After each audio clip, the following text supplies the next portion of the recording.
छत्तीसगढ़ में दस्तक दे रहे पंचायत और निकाय चुनाव से जुड़ी खबर के साथ जिसका बिगुल बहुत ही जल्द बजने वाला है।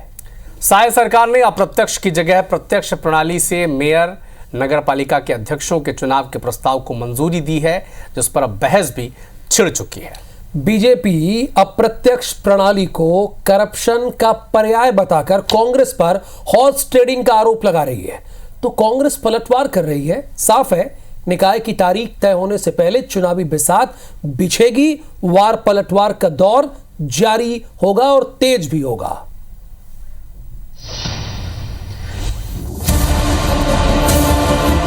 कुछ दिन पहले साय कैबिनेट ने नगरीय निकाय चुनावों को लेकर एक बड़ा फैसला लिया। फैसला ये कि प्रदेश में सभी नगरीय निकाय, चाहे वो नगर निगम हो या फिर नगर पालिका या फिर नगर पंचायत, उसके महापौर और अध्यक्ष का चुनाव अब प्रत्यक्ष तरीके से होगा, यानी जनता ही इनका चुनाव करेगी, ना कि चुने हुए पार्षद।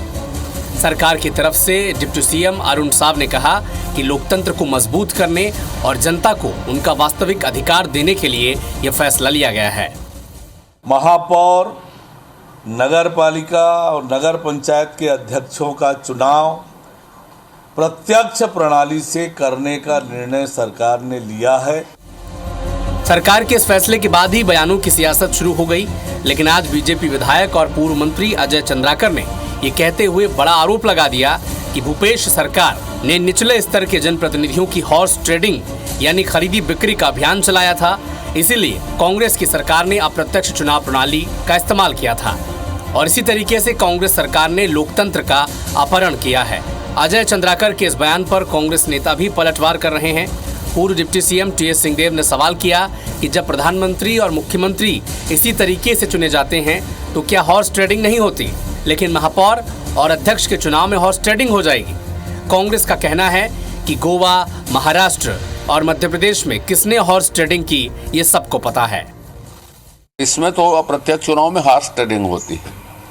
नीचे स्तर तक जनप्रतिनिधियों को खरीदने का अभियान, हॉर्स ट्रेडिंग करने का अभियान श्री भूपेश बघेल जी ने चलाया।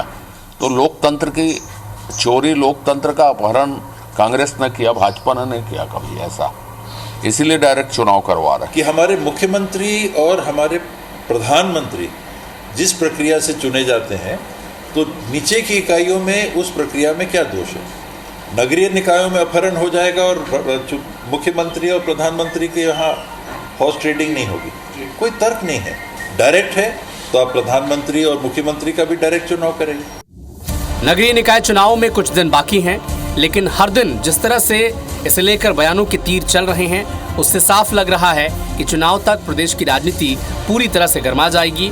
वैसे भी विधानसभा और लोकसभा चुनाव के बाद निकाय चुनाव सत्तारूढ़ और विपक्षी पार्टी दोनों के लिए पावर टेस्ट का सबसे बड़ा मंच माना जाता है। राजेश राज, IBC 24, रायपुर।